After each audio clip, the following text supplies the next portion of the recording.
I never imagined that a single locker in an ordinary high school in Ohio could change the course of my life, but as I sit here trying to recall everything with trembling hands, I realize that Ridgewood High's Locker 191 was never just a locker, it was a trap, a door to something ancient and patient, and the first time I encountered it, I felt the building itself inhale as if holding its breath for decades, waiting for me. A freshman named Lucas who had just been reassigned from Locker 42 to 191.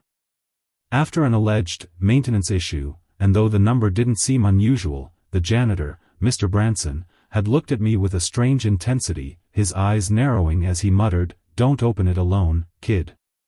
Trust me," but I laughed it off because what could a locker possibly do, and yet when I approached it on the far side of the B wing, a hallway that always seemed darker than the rest even on bright days, I noticed the faint scratches around the lock, long gouges that looked deliberate, and the coldness emanating from the metal made my fingertips ache as if the steel itself were alive, pulsing with a silent, sinister heartbeat. And when I entered the combination provided by the office, the lock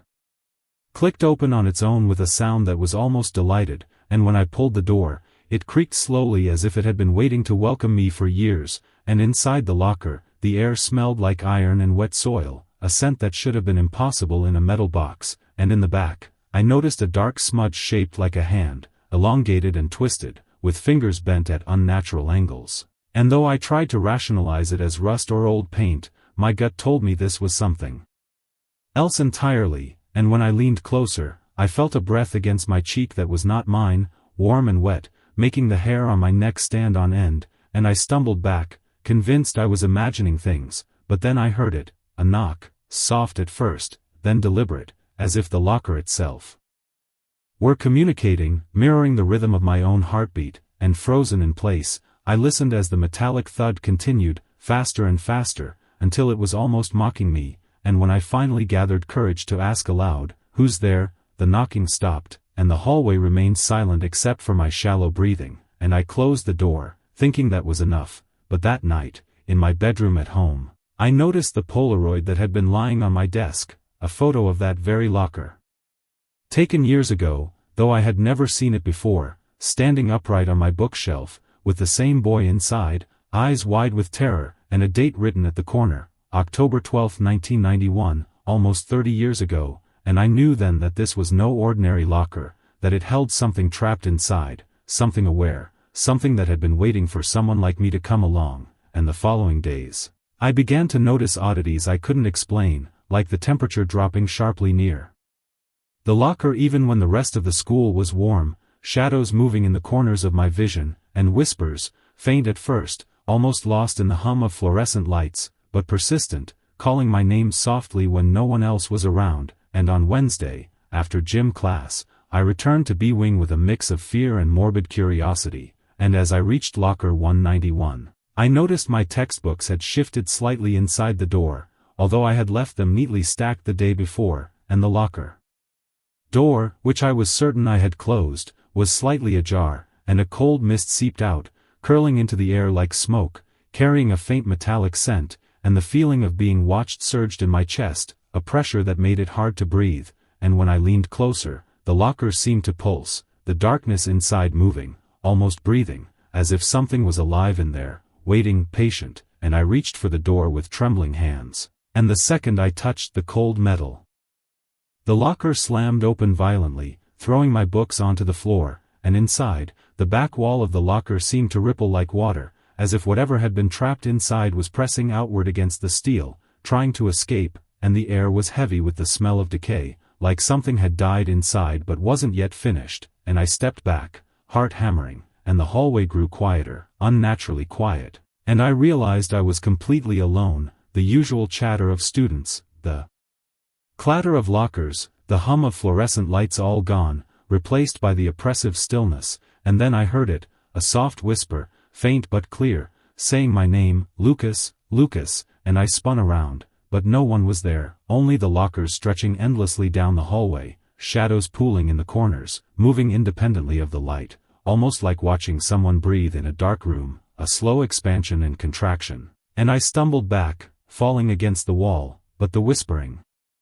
didn't stop, now accompanied by a cold, wet brush against my neck, like fingers tracing my spine, and I froze, unable to move, and then the locker door began to creak open wider, revealing more darkness inside, thicker, almost viscous, and I could swear I heard the boy from the Polaroid scream, a soundless scream that vibrated inside my skull, and then a metallic clatter from the inside, like something dragging itself across the floor of the locker, and I wanted to run, I wanted to scream, but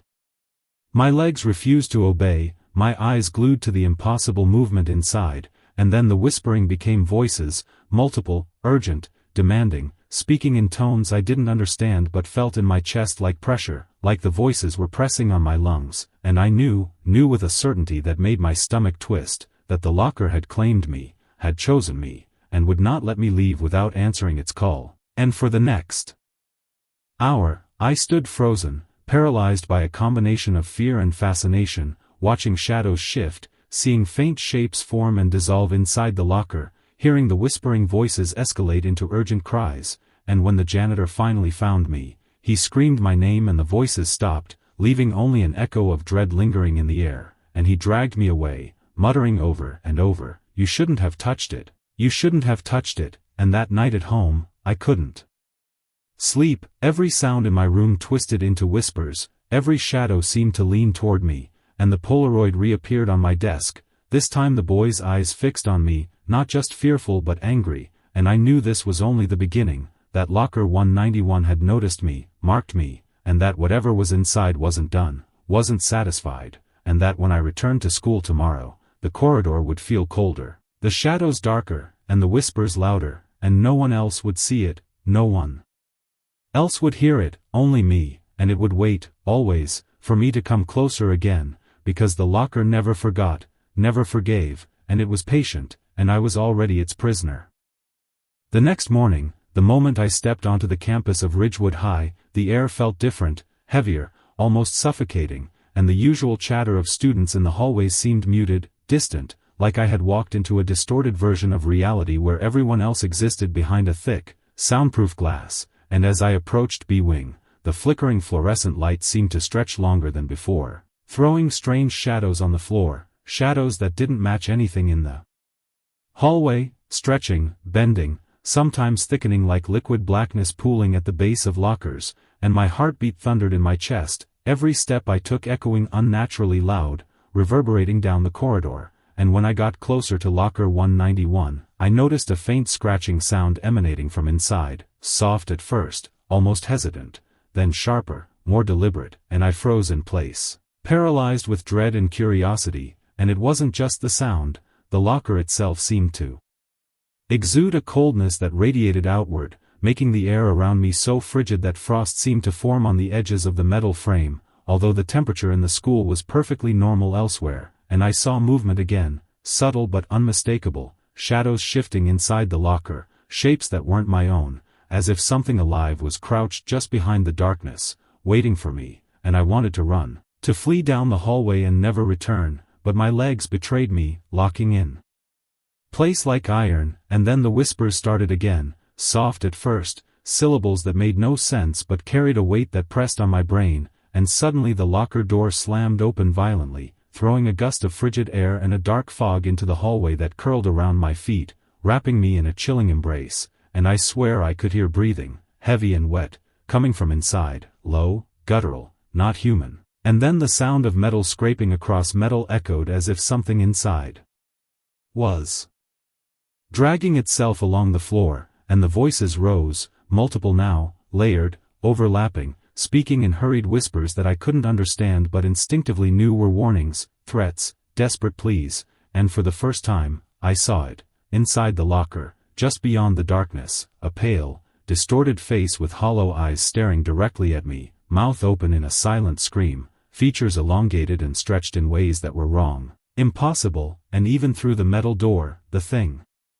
inside radiated a hunger, a need to reach out, and I felt my stomach twist violently as a sense of pure, unrelenting fear coursed through every nerve ending in my body, and without warning, the locker seemed to grow, the metal stretching slightly, almost imperceptibly, as if the space inside was expanding beyond its physical boundaries, and the shadows inside began to shift, forming shapes that resembled the students who had disappeared from Ridgewood in the past decades, missing without explanation, faces distorted, eyes hollow, mouths open in silent screams that I could feel in my chest like a physical force, and one of them reached toward me, a shadowy hand that passed through the bars of the locker and grazed my arm, cold and wet, sending a shock of ice through my veins that nearly made me collapse, and I stumbled backward, the echoes of that touch lingering in my skin, and when I turned my head, the hallway had changed, stretching impossibly long, lockers that weren't there yesterday lining the walls, some missing doors, some with faint, bloody handprints smeared across the metal, and the whispers became chanting, low and rhythmic, like a prayer twisted into something sinister, and I realized with sudden, horrifying clarity that the locker had pulled me into its own distorted version of reality, one where time and space bent to its will, and the further I tried to step away, the closer the shadows seemed to stretch. Reaching, grasping, and in the middle of the hallway, I saw movement again, a boy, around my age, pale and trembling, his eyes wide and filled with terror, standing motionless, staring at the locker, and as I approached him, I noticed he wore the same clothes as the boy in the Polaroid, and then he turned to me, mouth opening, but no sound came out, only a mental scream that echoed in my head, and suddenly I understood, he had been trapped, like the others, inside the locker, living in a world that existed alongside ours, invisible to everyone, screaming silently for decades, and now it was my turn, my presence had awakened it, and as I tried to look away, the locker's door slammed shut, and the hallway returned to normal, the lights flickering, students appearing again, the normal sounds of lockers clanging and students talking filling the air, and yet, the boy was gone, and the sense of dread remained, crawling along my spine like living insects, and over the next few days, the effects became impossible to ignore. Everywhere I went, I could feel it following me, a presence at the edge of my perception, tugging at my mind, whispering my name in the dark, making me see shadows in empty classrooms, and sometimes, I would pass a locker on another floor and swear it was 191, the metal stretching just slightly, as if breathing, waiting for me to look inside, and my friends noticed changes too, asking if I was okay, why I seemed distracted, why I flinched at sudden noises. And I wanted to explain, to tell them the truth, but the words wouldn't come, and I feared that saying it aloud might somehow summon the thing closer, and then came Friday, the day of the first incident, when the janitor, Mr. Branson, found me staring at 191 again after school, and he grabbed my shoulder roughly, looking at me with that same intensity as the first day, muttering, "It knows you, Lucas. And now it won't let go," and I felt it then, a pull from inside the locker, subtle at first, like a tug at the very fabric of my mind, and then violent, forcing me to stagger, and when I looked up, I saw the locker door swinging slightly on its own, despite the fact that no one was near it, and from within, a soft scratching began again, accompanied by low, wet breathing, and I realized that if I opened it again, there would be no turning back, that I would see things that no human mind was meant to witness, and yet, something inside me, some foolish, morbid curiosity, made me reach out, and as my fingers brushed the cold steel, I felt it, a pulse, not from the metal, but from something inside, alive, beating against the locker as if it had a heart, and then, without warning, a dark tendril shot out, brushing my hand with a cold that froze the bone, and I saw the shadows move inside, forming shapes of the missing students, faces contorted, mouths open in silent screams, reaching, grasping, and my knees buckled, my chest seized with panic, and I fell backward onto the floor, and when I looked up, the locker was closed again, door perfectly aligned, no scratches, no darkness, as if it had never moved, and the whispers continued, softer now, but insistent, like a heartbeat in my ear, and that night at home, the Polaroid appeared again, this time the boy's eyes were directly on me, his lips moving, but no sound came out, and I felt the sensation of fingers brushing against my skull while I tried to sleep, and when I closed my eyes, I saw the hallway stretching endlessly, locker 191 at the far end, pulsing with darkness, and I knew it was waiting, patient, for me to return, and then, the next day, a note appeared in my locker, folded carefully, my name written in jagged letters that weren't mine, saying, simply, "You came back. Now it begins," and I realized the horror of what I had done, that I had marked myself, that whatever was trapped inside had chosen me as the next vessel, and over the next few weeks, things escalated, books rearranged themselves, shadows flitting at the edge of vision, whispers that followed me home, mirrors reflecting shapes that weren't mine, and each night, the Polaroid changed, showing the boy growing closer, emerging from the locker, sometimes screaming silently, sometimes reaching out, always staring, and one night, I woke to find my bedroom door slightly open, a chill in the air, and the unmistakable metallic creak of a locker hinge somewhere in the house, and I knew with a certainty that locker 191 was no longer just in Ridgewood High, that it had followed me home, patient, waiting, and that the boy in the Polaroid was not alone, that whatever had been trapped for decades had grown stronger, hungrier, and I understood then, in that frozen, helpless moment, that nothing would ever be normal again, that the locker had claimed me, body and soul, and that its curse would not end until it had completed its purpose, and I shivered, realizing that the whispers weren't just voices, they were promises, warnings, and threats all at once, echoing in my mind as I clutched the Polaroid and prayed for dawn, though deep down, I knew that day would never come in the way I imagined, because once the locker marked you, there was no escape, only the long, patient descent into the darkness it had been feeding on for decades. After weeks of sleepless nights and creeping paranoia, I realized that locker 191 was no longer confined to the school, it had insinuated itself into every corner of my life, every reflection, every shadow, every whisper in empty rooms, and it was as if the locker had a consciousness, an intelligence that understood fear, feeding on it, learning, and growing stronger with every shiver that ran down my spine. And the first night it fully revealed its reach was when I was lying in bed, staring at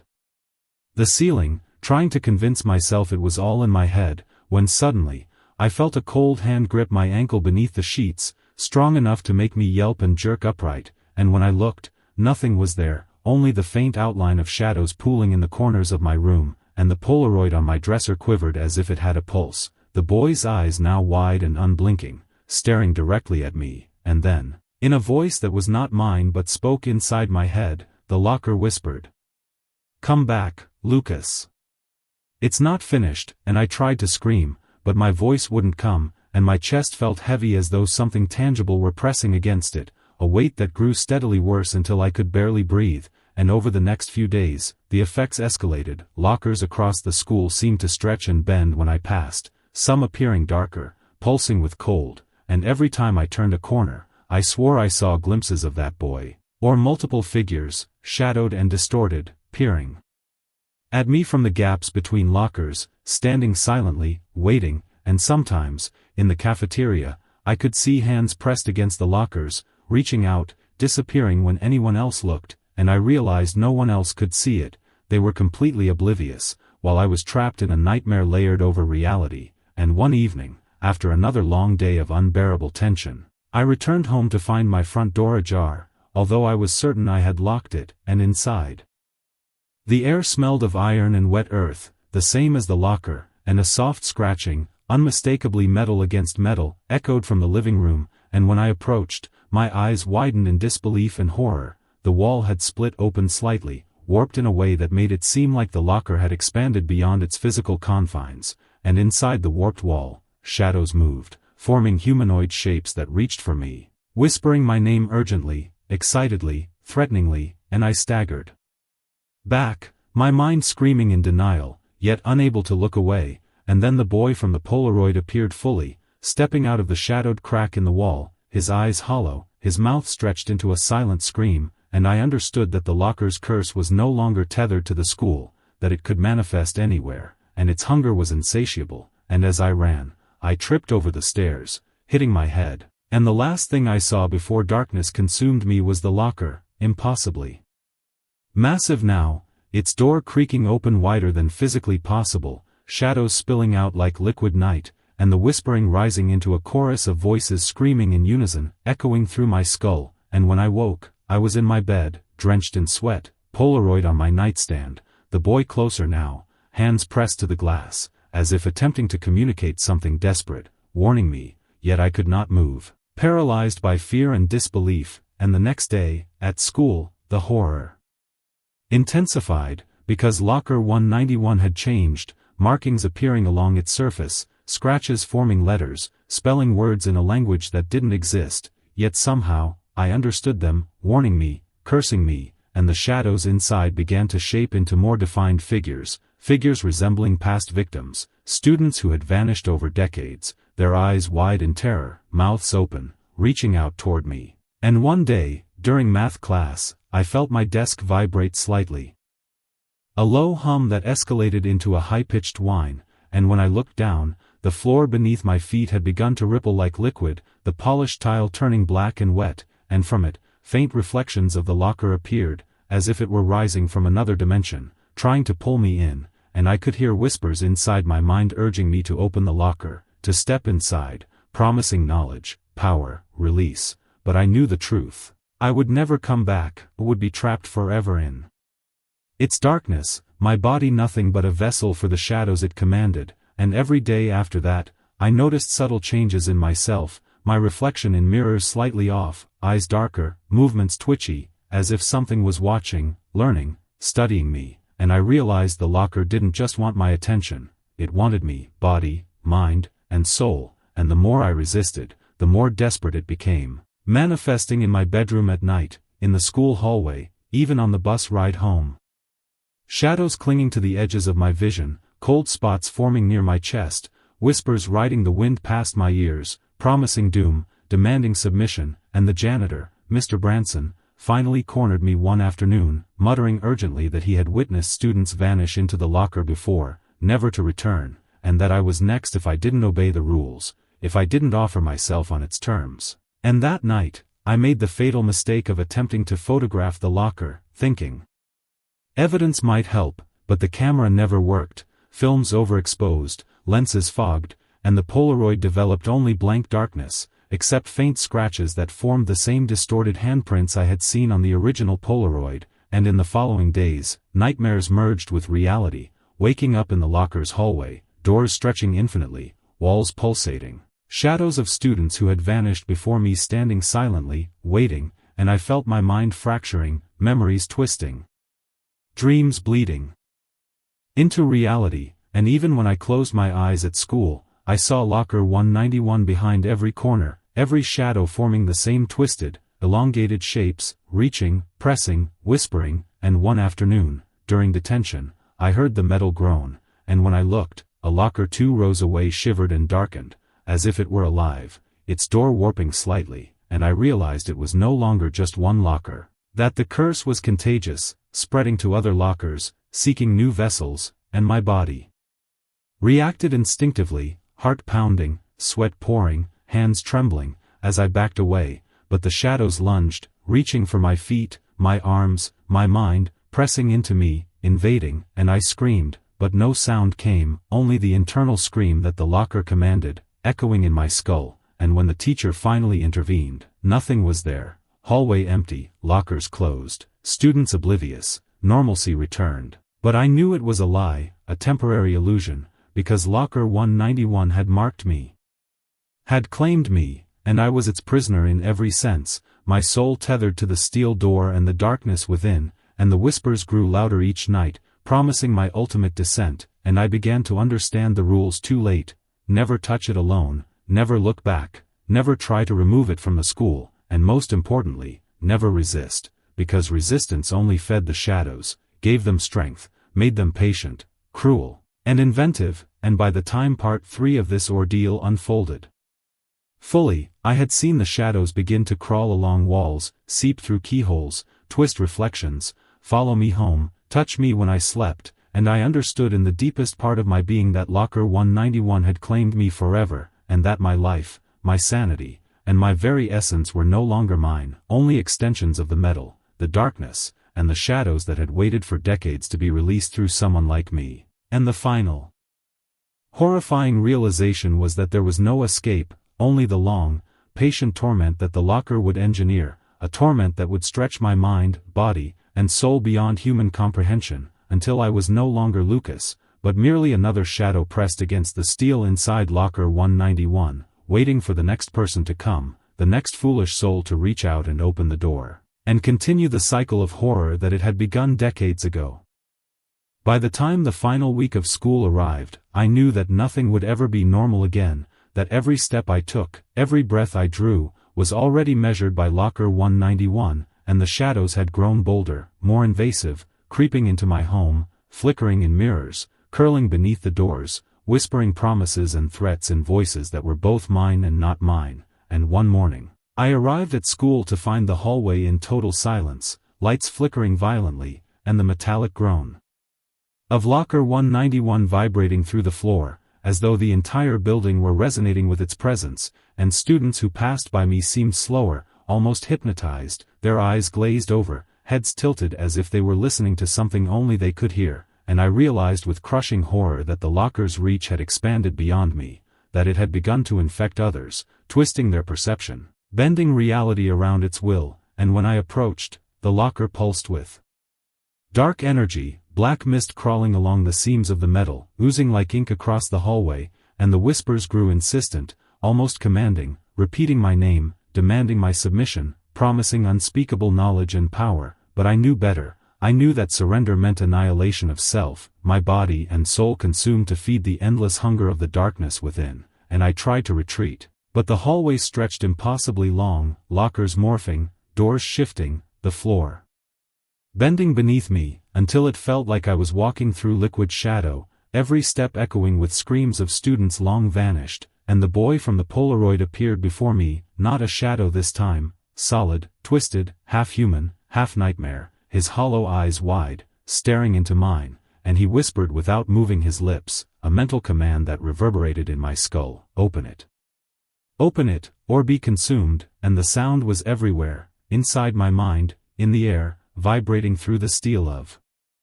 the lockers themselves, and panic surged, my limbs paralyzed with fear, my chest tightening as though invisible hands were crushing it, and suddenly, the locker door swung open violently, wider than possible, darkness spilling out in thick, writhing tendrils, shadows reaching, grasping, curling around the floor, the walls, the ceiling, forming shapes of missing students, their mouths frozen mid-scream, eyes begging silently. And I understood then that this was the final stage, the point of no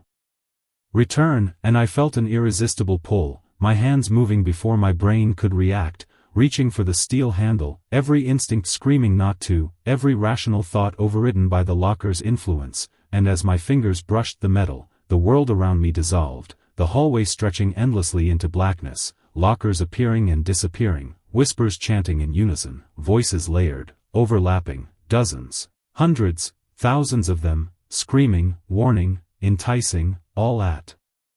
once, and I felt the boy's hand, cold and solid, grasp mine, pulling me closer, and the first tendril wrapped around my wrist, cold as ice, wet, sticky, as though it were alive, and then more followed, coiling around my arms, legs, torso, constricting, drawing me toward the darkness, and inside, I could see the world that existed within the locker, a realm of pure shadow, walls lined with lockers, each containing trapped students, twisted and elongated, some moving, some screaming silently, some resigned, their eyes following me as I was drawn deeper, and I realized with gut-wrenching horror that this place was infinite, a dimension constructed by the locker itself, feeding on fear, collecting souls, a prison beyond human comprehension, and my body began to convulse, memories fragmenting, past and present colliding, faces of those I knew merging with those I had never met, whispers twisting them into new forms. And then a voice, distinct, commanding, echoing in my mind above all others: "Yield, Lucas. Accept your place," and I fought, every fiber of my being resisting, my mind clawing at reality, but the shadows pressed, tendrils tightening, pulling me, whispering secrets I could not resist, visions of darkness and hunger, promises of release from fear if only I surrendered, and in that moment, I realized the truth of locker 191, it was alive, aware, ancient beyond time, feeding, collecting, creating new layers of torment with every soul trapped within, and it had chosen me, as it had chosen so many before, and there was no escape, only submission or obliteration, and I felt my consciousness splitting, part of me still trying to fight, part already drawn into the locker's infinite blackness, screaming silently, and then the boy appeared again, whispering, eyes hollow yet filled with understanding, pointing toward a distant locker within the shadowed dimension, and I saw a faint glimmer of light, a possible exit. But as I moved, tendrils lashed out, pulling me back, shadows of other Students intertwining with mine, dragging me toward rows of lockers, each door waiting to claim me, and I understood that my fear fueled it, that every heartbeat, every shiver, every thought of despair strengthened its grip, and in a surge of instinct, I tore my hand from the handle, staggering back, but the locker pulsed violently, sending ripples through the hallway, distorting reality, and the whispers turned into a roar, dozens of voices screaming at once, threatening, mocking, promising eternal imprisonment, and the boy's voice cut through, clear, urgent, trust me. Only through confrontation can you survive, and with trembling resolve, I stepped closer, facing the locker, every nerve screaming, heart pounding, shadows swirling around my feet, walls bending, and I realized I had a choice: surrender completely and vanish, becoming part of the locker's collection, or confront it, risking my sanity, my life, to try to escape. And the pull was violent, the darkness tangible, wrapping around me, cold, wet, alive, and I felt myself being dragged forward, fingers brushing the metal once more, and at the last possible moment, I screamed, not in fear, but in defiance, and slammed the locker door shut with all my strength, feeling it shudder beneath my hands, the shadows recoiling momentarily, and the hallway snapped back into normalcy. Fluorescent lights flickering normally, students oblivious, the metallic groan of Locker 191 silent for the first time in weeks, and I fell to the floor, gasping, drenched in sweat, Polaroid clutched in my hand, the boy's eyes staring back at me from the photograph, now calmer, almost approving, and in that moment, I understood a horrifying truth: the locker would always wait, patient, ancient, feeding, collecting, testing, and it was never gone, only momentarily repelled, lying in wait for the next curious soul, the next person foolish or desperate enough to reach for its handle. And though I had survived, though I had reclaimed my mind and body, I knew it had marked me forever, leaving a trace in my thoughts, shadows in my vision, whispers in the wind, a reminder that its hunger was eternal, and that one day, it would call again, and I would not be able to ignore it, because Locker 191 was not just a locker, it was a predator, ancient, cunning, patient, unrelenting, and its curse would never end. And as I left the school that day, Polaroid in hand, shadows at the edges of my vision, I realized the true horror, that it was not only out there, waiting, but inside me, a lingering presence, a pulse in my veins, a whisper in my mind, a reminder that Locker 191 had claimed part of me, and the moment I forget, the moment I falter, it would pull me back into its world, and I would become another shadow, trapped forever, waiting for the next victim to open the door and continue the cycle of terror that had begun long before my time, and would continue long after I was gone, endless, patient, and eternal. Thank you so much for watching the entire video. And to get more videos like this, please like and subscribe to the channel and turn on the bell icon beside it. Thank you.